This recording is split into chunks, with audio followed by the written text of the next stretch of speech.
Lithium is a lightweight element that is found very often in what we call evaporite deposits. These are deposits left behind when salty brine water evaporates, such as the Great Salt Lake. But in the geologic record, these deposits occur all over the world. And not all of them will contain lithium, but many of them do. Some famous examples in South America and in Africa and all over the world, really. The reason for such a race for this now is the growing demand for energy, alternative energy, transmission, and storage.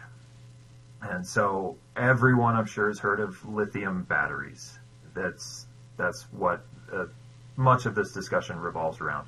And whether that's a battery in your car or in your phone, or if that's going to be a big bank of batteries that sits outside a factory or manufacturing area or something like that, storing energy is becoming crucial to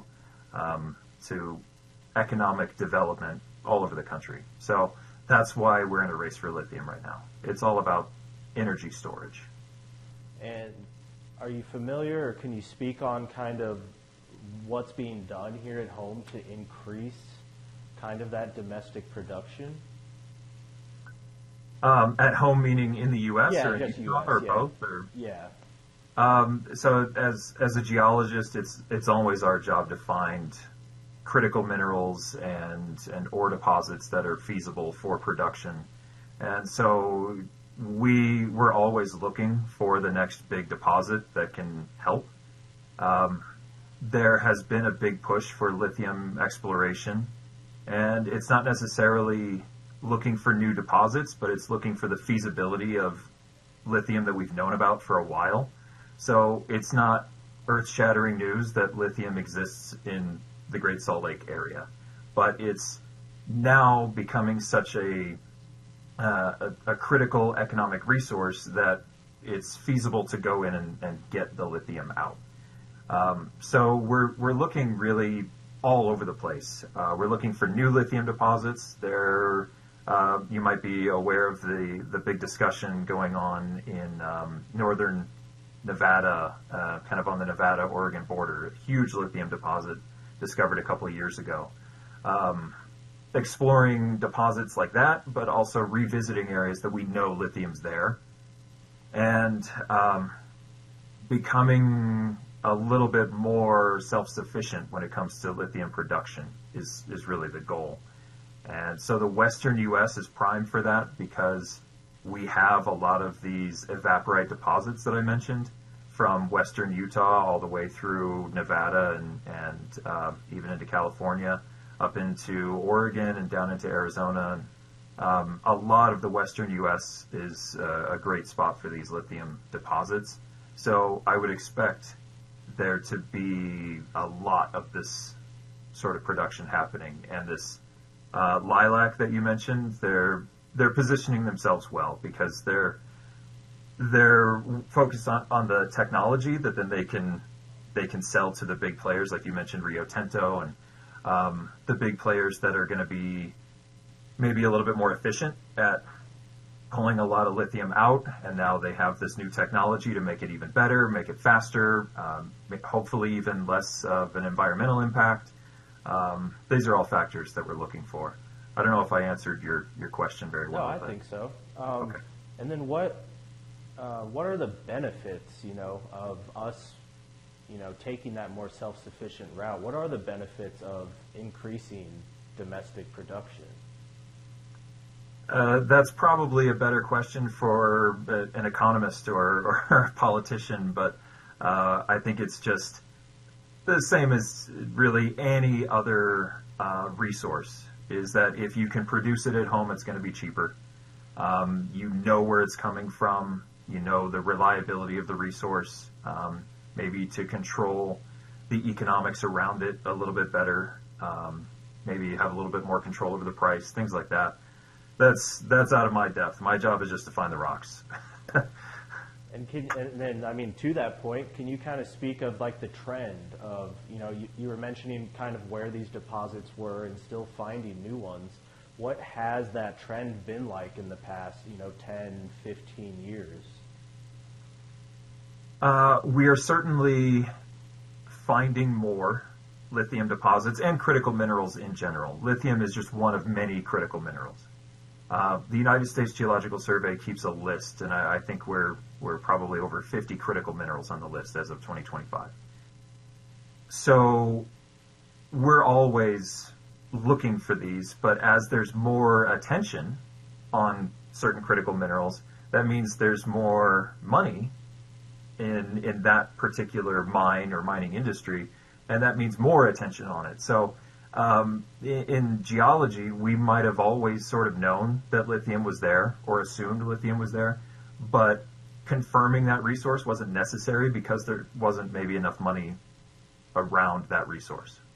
Gotcha. And now with things like lithium tends to top the list of critical minerals, but there are, like I said, there are a lot. When there's a lot of money, then there's going to be a renewed interest in confirming those resources and finding more. So in the last 10 to 15 years, we have spent a lot of energy finding critical mineral resources, and lithium being one of them. And we're finding a lot in the western U.S. Nice.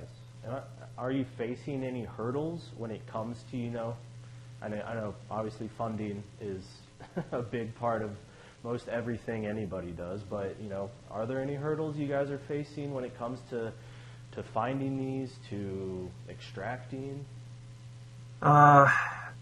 Certainly finding them, there's always a challenge. Not every lithium resource, for example, is exposed at the surface. Not every critical mineral resource is exposed at the surface.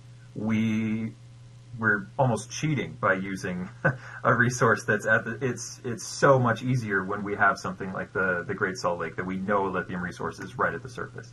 That's so much easier. So the job of the geologist is to sort of extrapolate, take what we know is happening with the surface geology, and then we can explore directly through drilling, but a lot of times it's just sort of extrapolating based on geologic patterns to figure out what it looks like in the subsurface. And that subsurface could be thousands of feet down. And so that's a major hurdle, is figuring out what's going on in great enough detail to convince a mining company to dig or drill. The other resources, or the other hurdle, I should say, is just land use management and land ownership. If the deposit is found on public land, then there are certain channels that have to be taken to make sure that we're using the public land effectively and responsibly. So if it's Bureau of Land Management or Forest Service, we have to be aware of how to permit, how to mine properly, and, like I said, responsibly. If it's private land, then it's a matter of buying the land, which might be pretty pricey, and the owners may not be willing to sell and may not be interested. So that's always another concern as well. With lithium and a few of the other critical minerals, water is a concern. And you mentioned kind of recycling the water, which is always a goal with lithium. But it's not 100%, and making sure that we use the water responsibly and effectively, that the water isn't going to be contaminated, that we're not just getting rid of water that's there. As you're well aware, even with recent events in northern Utah, we're still in a drought. One rainstorm doesn't necessarily pull us out of a drought. So we want to make sure that we're using water efficiently and that we're not going to exaggerate an existing problem of limited water resources. So that's a major hurdle for sure. And then to that point, and the shrinking lake and drought in general, what does the future look like for these minerals in the Great Salt Lake? If we continue to dry up, does that, I don't want to say make it easier, but like what does that look like in the future when it comes to getting minerals from the lake as it's drying up? Yeah, in terms of, I guess, the extraction and manufacturing or the industrial side of things, it can make things easier as far as extraction, but water is crucial to the process. So we got to get that water from somewhere, so it is going to make it a lot harder. If it means pumping water, groundwater means, so we have surface water that's on the surface and groundwater that's underground. And if we have to start pumping groundwater for that, that's going to be a lot of red flags and concerns for a lot of people, because that's what we're trying to preserve. Right. So diminishing water in the Great Salt Lake, on the one hand, it could make some parts of the process a little bit easier, but reducing an already limited resource is going to create a lot of problems as well. And that's a statewide discussion. That's not just a Great Salt Lake discussion. That's not just limited to lithium. I mean, we're dealing with the same thing in southern Utah, and it's not just critical minerals, but just use of water in general. That's going to be a big discussion going forward. And I don't know how much you know about this, but kind of like, how does the U.S. compare to some of these other countries who also have these precious minerals, and like what makes China a leader in lithium production? What is it in Africa that makes them a leader in this production? Sort of luck of the geologic draw, having a lot of the resource to begin with. The lithium deposits, I said, they're pretty much all over the world, but they're not evenly distributed.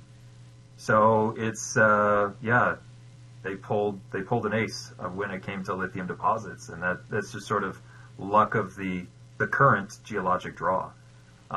We're expanding our deposits and our knowledge of the deposits in North America, but yeah, it's just pre-existing geologic conditions is the main factor, and then other parts of it that I don't think I could speak to effectively, but just sort of mining policy and regulation, or lack thereof in some parts of the world, can make it easier to extract critical resources, but that comes with another downside. So it's that balance that we're taking responsibility for in the United States, and maybe other places they're doing it differently, and that can make it a little bit easier for extraction, but then pay the price elsewhere.